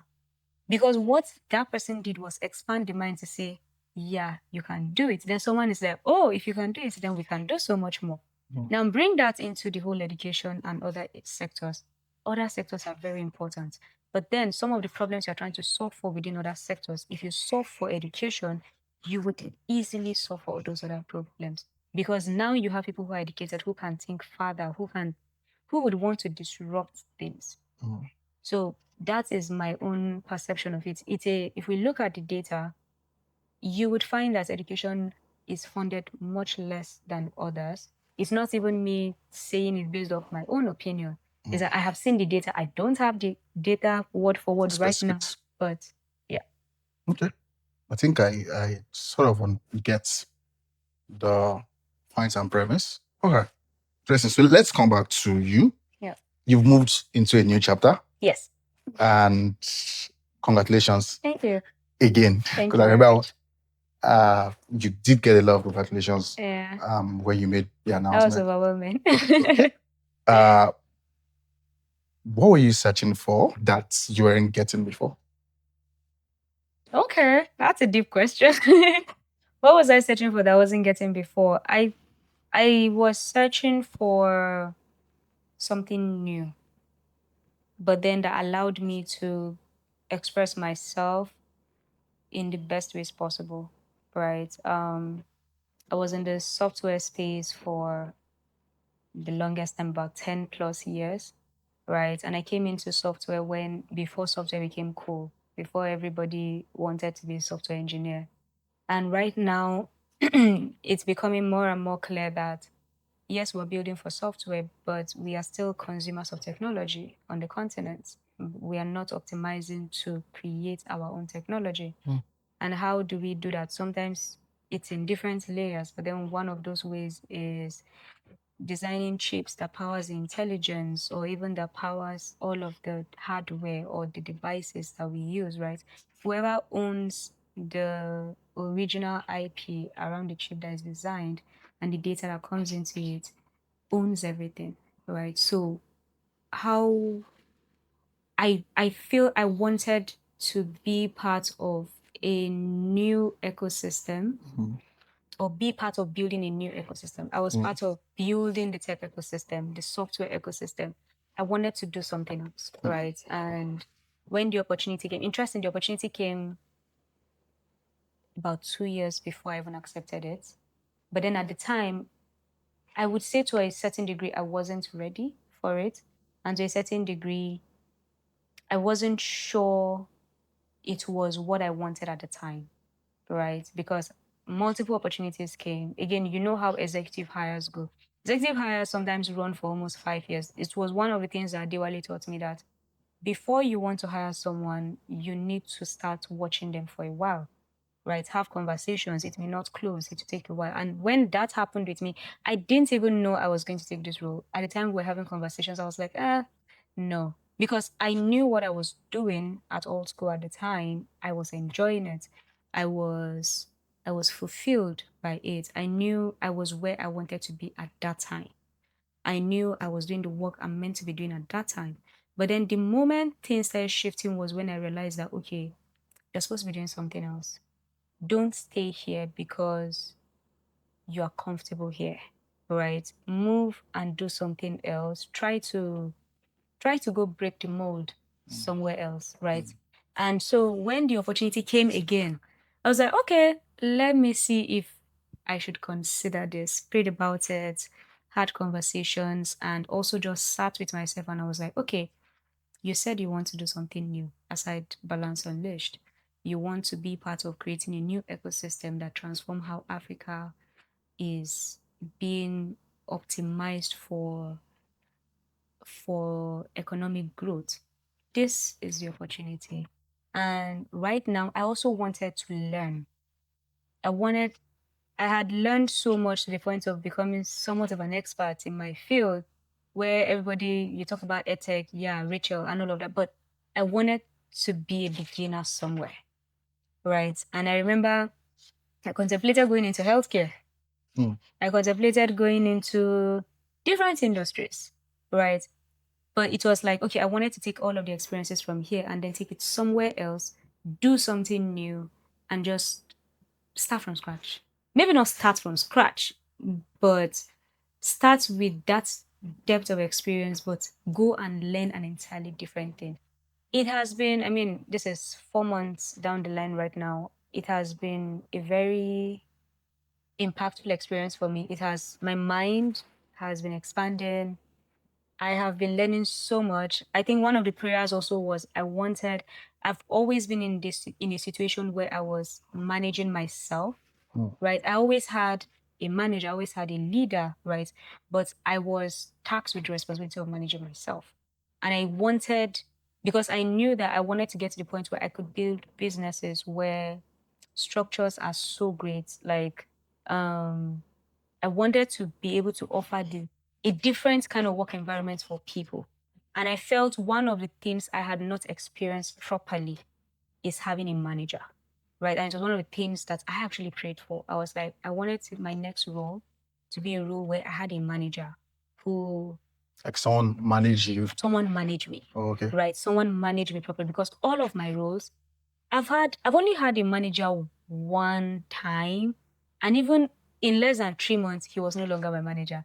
So for the rest of the time, I had to self-manage myself. I had to show up. I had to do everything, right? Yes, sometimes it also expedited my growth because I had to try fast, fail fast, and adjust quickly because now it's like the responsibility is on you to figure this out and do it well so that other people get their work done. But at this time, I was like, I want to be the child for once. And right now, I get to do that. My manager is very amazing. And I think one of the reasons I even took the offer was when he called me and was like, hey, um, I heard that you've been sitting on this role, you've been dragging your feet on this for a while. What's up? I was like, I'm not sure, blah, blah, blah. And at some point, he was like, I was like, oh, what's up? Why are you even calling me about this? Because you're not the usual person that will call me. I was like, yeah, he's joining the company. And I was like, oh, you're joining? That was almost like would I say, the Catalysts. confirmation I needed, right? That, okay, if this person is going to be your manager. When I confirmed that he'll be my manager, I was like, yeah, okay, sure, let's do this. Yeah. Mm. I wonder what that feels like, though. Yeah. Going from, because that's like, it's. I'm not going to lie that it's not scary. It is scary. For the most part, too. Yeah. I personally have been a manager, Yeah.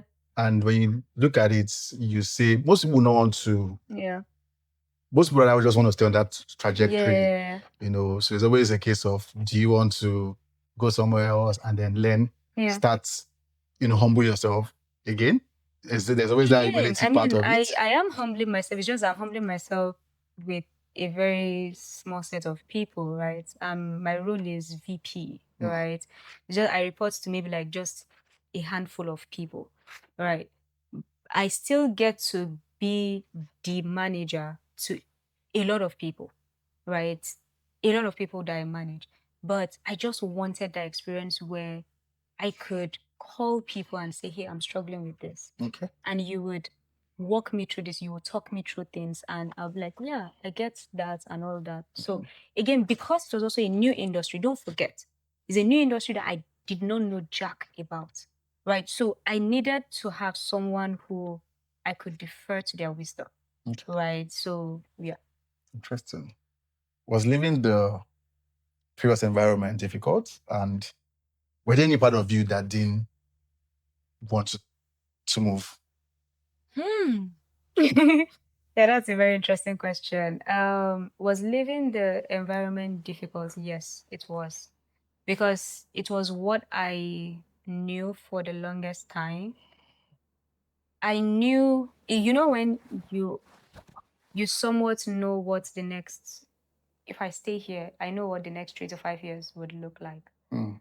And if I was someone who enjoyed being in my comfort zone, I'm good. I could literally stay there and just keep my head down, do the work I need to do, and I'll be fine. But I'm not that kind of person. I'm the kind of person who believes that I need to disrupt myself again and again and again. Right. And at some point, I realized that the work I was doing was becoming very monotonous. I wasn't disrupting myself. There were projects that I was like, okay, if this project doesn't work out, the kind of new project I wanted to work on, I think as I learned that in like as career professionals, you could either be a builder or you could be a maintainer. And I learned that I was a builder, not a maintainer. And I think with my previous environment, it had gotten to this point where we needed to maintain, right? We needed to maintain and ensure that structures were well off and all of that. The chaos of the starting had gone, right? And that was what I was built for. And so just realizing that, okay, they no longer need builders here. Don't overstay, not because you will not always be welcomed here, but don't overstay at the detriment of your next level. Don't overstay at the detriment of the people you are called to within the season. And you would stay because you just feel happy, you're good. Do you know how many people's destinies are tied to you stepping up? That you would deprive of that. Yes, God will raise someone else, but when we go to heaven, do you want to be the kind of person who God says you were supposed to have moved and you stayed there? How do you want to answer that question? Like, those are the things that keep me up at night. Like, even when I think of, again, the other part is, I think I had what people don't know is I had a conversation with Adewale the first day I joined the company, and I told him this is how long I was going to stay. It's not a good conversation to have with your manager the first day you join the company, or your boss the first day you join the company, but I'm very intentional about my growth. I'm very intentional about where I am part time. I'm very intentional about what I should be doing part time. So, and I knew that my my lifespan at AltSchool within Talent QL at the time was 5 years, plus or minus. Like plus, actually minus. It cannot be plus. It's 5 years. So when it was inching towards that time, I remember bringing it up. I was like, remember how I told you that I'm going to be here for 5 years?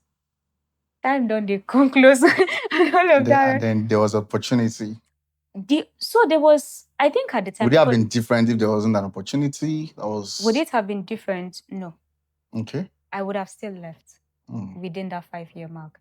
Because again, remember how I said I have this somewhat like a covenant with God. I cannot be where I'm not supposed to be. God will never let me be where I'm not supposed to be at a particular time, because it will be a waste of whatever He has placed in me. So, and God is not a waster, right? So at that time, it was me just having a conversation with Him that I'm going to be here for 5 years. But for these 5 years, I'm going to give my all to this, which I did. So by the time I was ready to leave, it was, when you've just poured everything and there was nothing else to pour. And so now it's time for you to go pour into something else, right? So it was at that point where if I had stayed any longer, I would just be coasting. And I didn't want that for myself. Interesting. So if I understand you correctly, the barometer, because a lot of people struggle with when to make that next move, especially when things are comfortable. Sometimes you find that people just remain despite or in spite of the prevailing challenges. People leave. Some people know when to leave. Some people do not know. So it seems like the barometer for knowing when to move.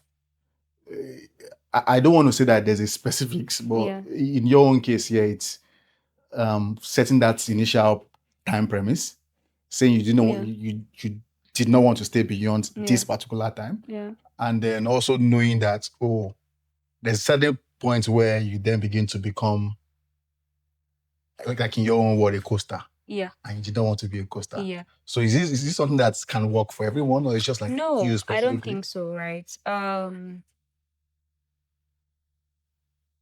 Remember how I talked about how I did this course called Creating a Life of Consequence?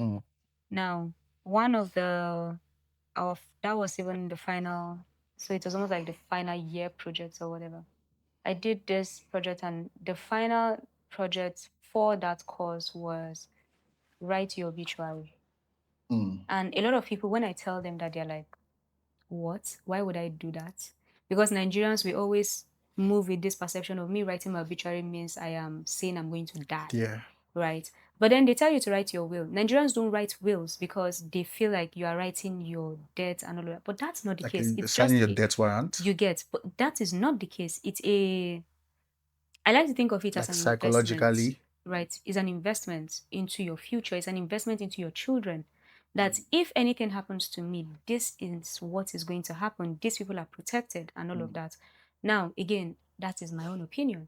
With the Write Your Obituary, again, it was Stanford, so it's a white people school. So obviously, the African in my fellow African colleagues and all were like, But then, this is what that did. In the course, it was about creating a life of consequence. Is that if you write your obituary, and is that if you were to read your obituary on the day you die, or you had the opportunity to write it, what would you want people to say about you? How did you live?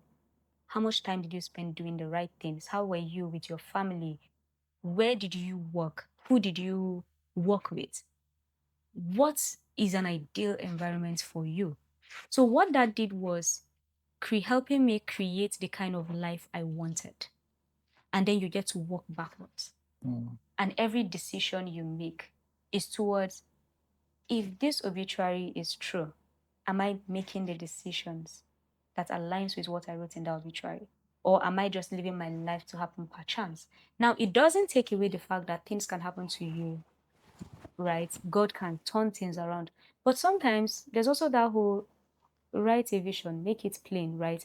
It's just that this vision seemed like an obituary. But I wrote about where I wanted to retire, the kind of man I want to marry. I wrote about the kind of children, how I wanted my children to be, the kind of life I wanted for my children, the kind of friends I wanted to have, the kind of values I want people to talk about, give, eulogies about me, and all of that. And then I will now check, is this the kind of life you are building?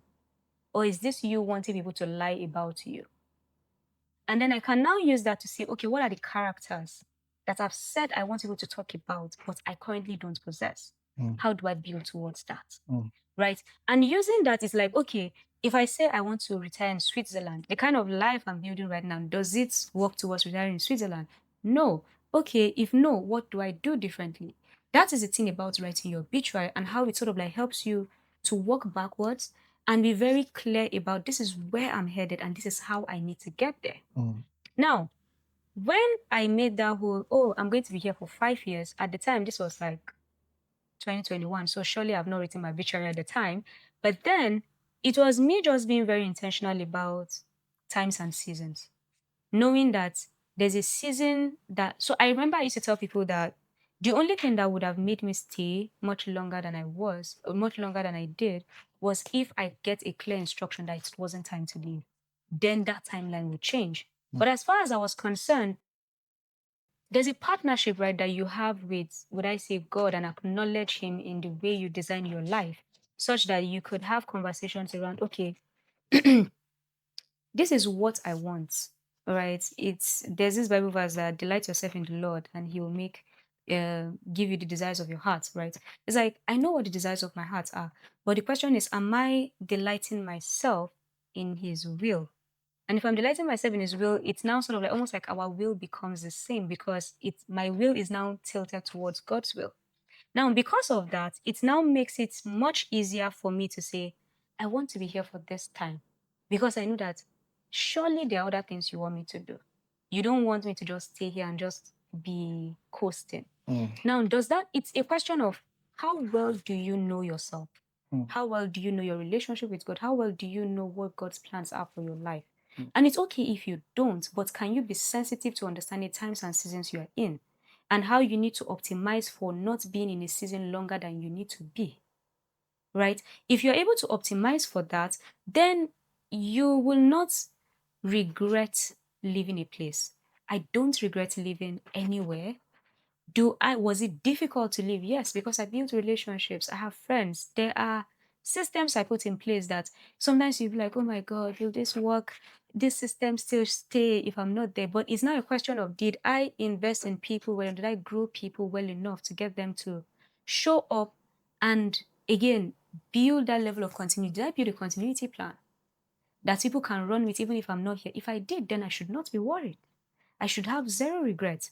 The only thing that should make it difficult is the connection that was built, the story that has been created, and how, yes, a part of me would be left here. But then it allows me to sort of like create a new side of myself, right? So I don't think it works for everybody, but then I feel people just need to understand the times and seasons they are in and not be scared to move to the next season. Because imagine we decide that, oh, heat season is all we want. We don't want to get out of the heat season. That means we want to move on to the raining season. And by the time we don't move on to the raining season, there's going to be a drought because food is not going to grow because we're still stuck in heat season. So people often just want to be in a comfortable state, but then they forget that every season is there for a reason. But the moment you just align yourself to the season you are in and allow it to do the work it's supposed to do, you would not feel scared to move on. But then don't also leave a season too soon because you would just sort of like jump in prematurely and you may not have grown the capacity that you need for this next place. So I think it was just at that point where I had built capacity for the next. And staying in this space would have been a waste. And I did not want to be accounted for waste. Yes, this is quite actually this is absolutely powerful. I think Thank you've God. touched on some fear and at the same time some relief Yeah. that a lot of people have Yeah. and are looking for Sure. or wanting to hear. Yeah. And I'm glad that you're able to articulate this. Yeah. And I'm hoping that someone is able to listen to this and Yeah. then know when is right Yeah. and find clarity, Absolutely. essentially. So Yeah. thanks so much Thank you.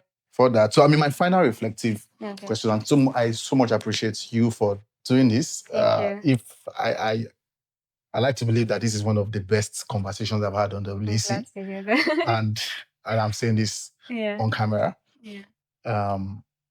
Thank you so much. Thank you. So Rachel, you've been a learner, right? Yes. As we've seen in your story, Yeah. you've been a builder and you've been someone who's shaped people's past, Yeah. or people's path rather. Yeah. So looking back, what do you understand about what that path, has shown you that you probably wouldn't have realized or seen now? What has that path, my journey shown me that I wouldn't have realized When you started? when I started? I would say, so I don't want to say this in such a proud, I don't want it, it's not a thing of, it's not me trying to be proud. It's just me trying to be somewhat realistic. There are things that, yes, I picked up on eventually, but there's this thing they say about parents and how what you pour into your children, right? I'm very intentional about what is being poured through me to the next generation. And again, what will be poured through me onto my children, and how that would translate into worlds to come. My mom always used to pray this prayer when I was young, for as long as I can remember. And I have very vivid memories from when I was very like 2, 3 years old. My mom would always pray this prayer, or um, you will call one and 1,000 would answer, right? And for being a child that was very inquisitive, very curious, I had to sit one time and be like, what does that even mean? It means that, and then she would also pray this prayer, you'll be a solution to your generation's problems, right? Now, these were prophecies that she was pouring into me. And so when I had an opportunity to create an experience that would transform people's lives, I knew I was walking in the prophecy that was already sent ahead of me. Did it always look like it was going to be this glamorous? No, I did not think it would be this glamorous. I did not think it would happen this fast. I thought it would take me much longer to get here. But then, one thing I have learned every step of the way is I cannot be trusted to impact people's lives if I cannot find a way to be in a position where my life is being impacted or my life is being transformed. I should not be trusted with transforming people's lives if I will not subject myself to a journey of transformation. This was something I did not know at the time, because I just thought that, oh yeah, I'm just going to show up, I'm going to do all I need to do and things will happen. But then there are scars that I've picked up on the way. There are experiences I've had. There are nights I have cried to bed and all of that. I've woken up crying. And every single thing that's happened has led up to that whole me being the kind of person who can be trusted with the transformation of people's lives. So if I had known that all of these crazy things would happen, would I have accepted this journey? Maybe not. But I am glad that I get to be trusted with this. Powerful. Powerful. So this is my final question. Okay. So someone out there is thinking, oh, this is my life right now. Yeah. Someone out there is thinking, oh, I'm a learner at this point, I'm a builder at this point, Yeah. or I'm trying to find clarity in between whatever it is that they are doing, right? Yeah. But for someone who feels drawn to building, Mm. what part of themselves, their work, Mm.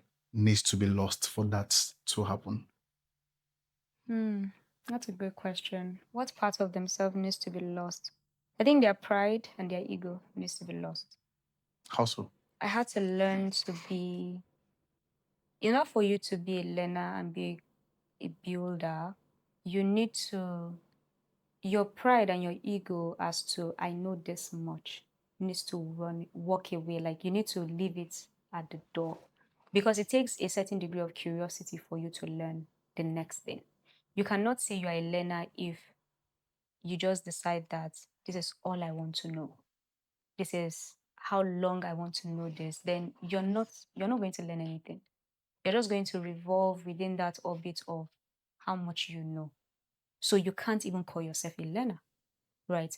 Now, as a builder, there were there builders are people who would do anything to ensure that this grows.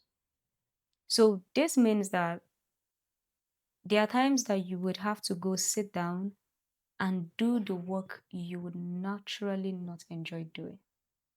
But because in this moment, this is what is required, you do it. That is why even people who are building a house, again, the architect can design the house. It doesn't necessarily mean that the architect will go sit down and say, oh, he's going to go and carry block on his head. No.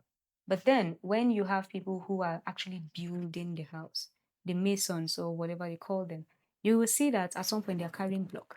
At some point they're carrying cement. They are doing all of those things.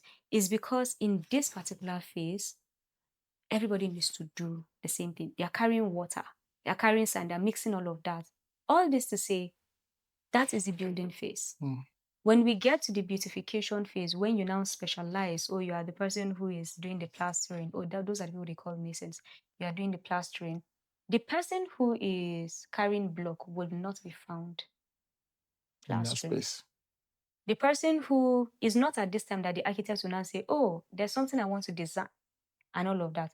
So if you use that analogy, it requires you to accept that in this phase, I need to do the messy part.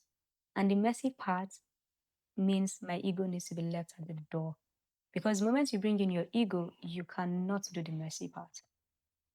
It's that what people don't know is when I started my career, I had, there were things that right now I would not do. I would use an opportunity as an opportunity to teach people that report to me, but I would naturally not do.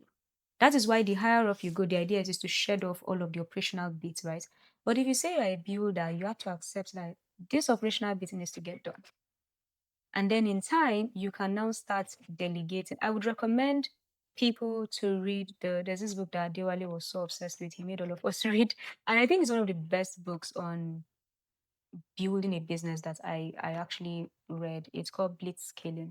It was written by one of the founders of LinkedIn, right? Read Blitzscaling. It helps you understand, okay, within the tribe phase, when you guys are like 7 or so, or you move on to the village phase, and then you move on to that, you get to understand who you get to be at different phases of this business growth and how you need to show up. That helps you sort of like manage yourself better. That helps you know what to lose at this point, what to carry on.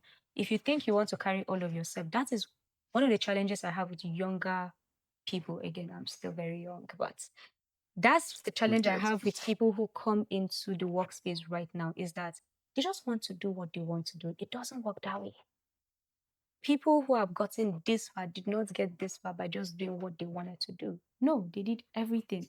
They learned everything. Like if you think of even global conglomerates, right? Or even think of rich people, people who are building family businesses. The succession plan is your child could go and do like a management training in different departments.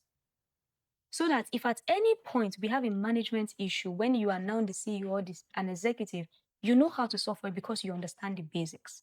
So if you are truly in your building phase or your learning phase, then humble yourself enough to do everything. That's the truth. If you don't do that, then honestly, your experience will be so warped and so within a particular phase. I tell you, I have managed multiple teams. I've been in multiple teams. The only teams I've not been, again, I've been an engineer before. I've not managed an engineering team before, but I've managed a marketing team. I've managed a learning team, a content production team. I've managed a community. I've managed multiple teams. I've managed a sales team. Currently, I do business development and sales because I get it because I've done it before. But people would see, oh yeah, Rachel is now a VP, and then they think she got there. No, it didn't work that way. I got my hands dirty. And now I can say, I can wash my hands off some things and say, okay, I'm not going to do that. I can take my ego and say, oh yeah, I'm not going to do that now because I paid my dues. But you cannot say you want to have the glamorous life, you want to be a builder without carrying block and cement on your head. Interesting. Powerful. Thank you. Thank you so much, Rachel. Thank This has you. been a wonderful and an illuminating Yeah. conversation for me Thank you. personally. And I really enjoyed every bit of this. I'm glad to hear that. And I'm glad, and I know that someone out there, or a lot of people out there, would also find the same resonance with your journey, your story. And thanks so much for Thank you so much. doing this. Thank you so